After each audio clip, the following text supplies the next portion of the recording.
Imagine you're lying in bed at 2 in the morning, the cold glow of your phone illuminating a Zillow listing that feels like a personal insult.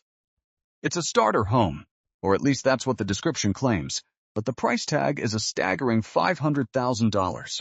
You look at the photos and see a kitchen trapped in a 2003 time capsule, complete with peeling laminate and beige carpets that have seen better decades.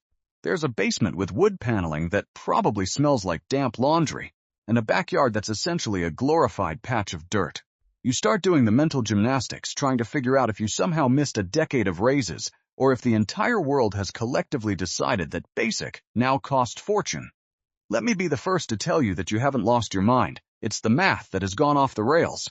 We need to have a very honest, very uncomfortable conversation about who can actually afford a $500,000 house in 2026. This isn't about what a bank teller will tell you behind a desk or what a pre-approval letter says. This is about what it actually takes to own a home without turning your daily existence into a high-stakes survival movie. There is a massive, often ignored chasm between qualifying for a loan and actually being able to sleep through the night after the ink has dried on your mortgage papers. In today's market, $500,000 has become the baseline in countless cities. We aren't talking about sprawling estates or custom-built dreams. We're talking about a standard 1,200 square foot box. It's the kind of house where you can hear your neighbor sneeze from your living room. In hubs like Denver or Austin, this is the entry fee for a normal life. But here is the reality check. The median household in this country brings in around $84,000 a year. We are currently asking people to buy homes that cost 6 times their annual salary. If that ratio feels like a recipe for disaster, your intuition is spot on. Yet the noise around you says otherwise. Your mortgage broker gives you a thumbs up, your parents remind you they bought their first place for the price of a used Camry, and influencers tell you that you're just one no-money-down hack away from freedom. They are all, quite frankly, ignoring the gravity of the situation. Let's look at the first hurdle, the down payment. The gold standard has always been 20%, which on a $500,000 home is exactly $100,000 in cold, hard cash. To put that in perspective, the average savings account in America holds about $8,000. You aren't just a little short, you're an entire luxury car collection short. Even if you were a disciplined saver, tucking away 10% of a median $84,000 income, which is nearly impossible with current rent prices, it would take you over 12 years to hit that goal. And that assumes house prices stay frozen in time, which we know they won't. So like most people, you decide to put down 5 or 10% instead. You've just walked into a trap called private mortgage insurance, or PMI. Think of PMI as a poverty tax. It's a monthly fee, often between $200 and $400, that you pay to protect the bank in case you fail. It does absolutely nothing for you. It's just the price of admission for not being wealthy enough to start with a massive pile of cash. Now, let's get into the weeds of the actual monthly bill. Suppose you managed to scrape together $50,000 for a 10% down payment. You're left with a $450,000 loan. With interest rates hovering in the 6 to 7% range, your basic payment for the loan itself is going to be around $2,800. But a house isn't just a loan. It's a living, breathing financial entity. You have to add property taxes, which can easily add another $500 a month. Then there's homeowners insurance. Thanks to the increasing frequency of extreme weather, insurance premiums have gone through the roof, likely costing you another $300 every month. Then comes the silent killer of wealth, maintenance. The rule of thumb is to set aside 1% of the home's value every year for when things inevitably break. On a $500,000 house, that's over $400 a month just to make sure you can fix the HVAC or the roof when they give up the ghost. When you add it all up, the mortgage, taxes, insurance, PMI, and maintenance, your affordable home is actually costing you nearly $4,400 every single month. Traditional financial wisdom says you shouldn't spend more than 28% of your gross income on housing. To follow that rule, with a $4,400 monthly cost, your household needs to be earning roughly $187,000 a year. Even if you follow the bank's much riskier limit of 43%, you still need to be making $150,000. Here is the punchline. Only a small fraction of households in the entire country make that kind of money. This means that for about 80% of the population, a $500,000 house is mathematically out of reach by any safe standard. This isn't a matter of opinion or being negative. It's just the cold, hard cruelty of arithmetic. People are still buying, of course, but many are doing so by stretching themselves so thin that a single flat tire or a missed week of work could cause their entire world to crumble. To see what this looks like in the real world, let's imagine a couple we'll call the Millers. They are high achievers, earning a combined $160,000 a year. On paper, they are the definition of the comfortable middle class. But look at what happens when they buy that house. After the government takes its share and they put a tiny bit into their retirement accounts, they're taking home about $9,500 a month.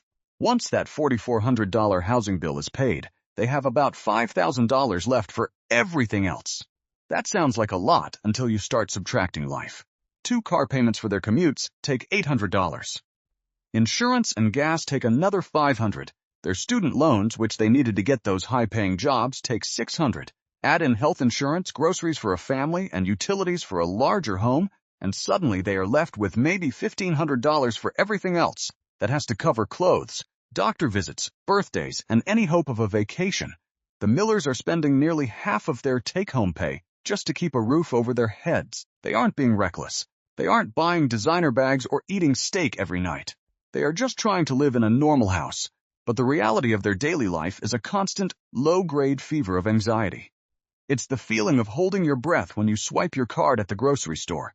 It's the guilt of telling your kid they can't go on a school trip because that $50 is the only thing standing between you and a negative balance if the car needs an oil change. It's lying awake at night, staring at the ceiling, wondering how you ended up so successful, yet so broke. This is the house-poor life, where you own a beautiful asset that you are too stressed to actually enjoy. You become a caretaker for a bank's investment, working 40 or 50 hours a week just to pay for walls you only see when you're exhausted. What makes this truly insidious is that the entire system is designed to push you into this position. The seller wants the highest price possible. The real estate agent wants the biggest commission. The bank wants the interest on a massive loan. Nobody in that circle is going to pull you aside and tell you that you're about to drown. They'll tell you that renting is throwing money away or that homes always go up in value. They won't mention that being unable to afford your life is also throwing money away, usually in the form of high-interest credit card debt used to cover emergencies because your house ate your savings. Once you sign that 30-year commitment, you're locked in.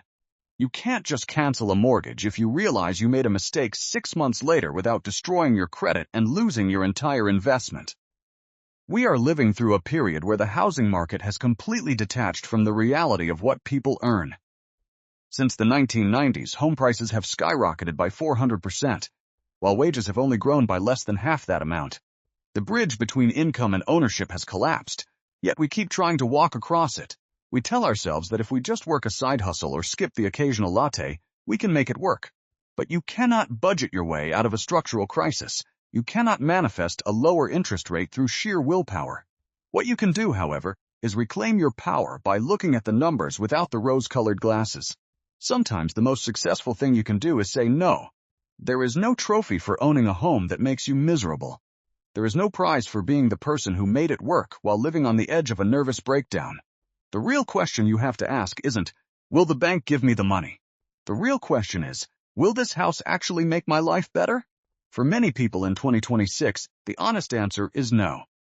If your household income is under $140,000 and you're looking at a $500,000 price tag, you are standing on the edge of a financial cliff.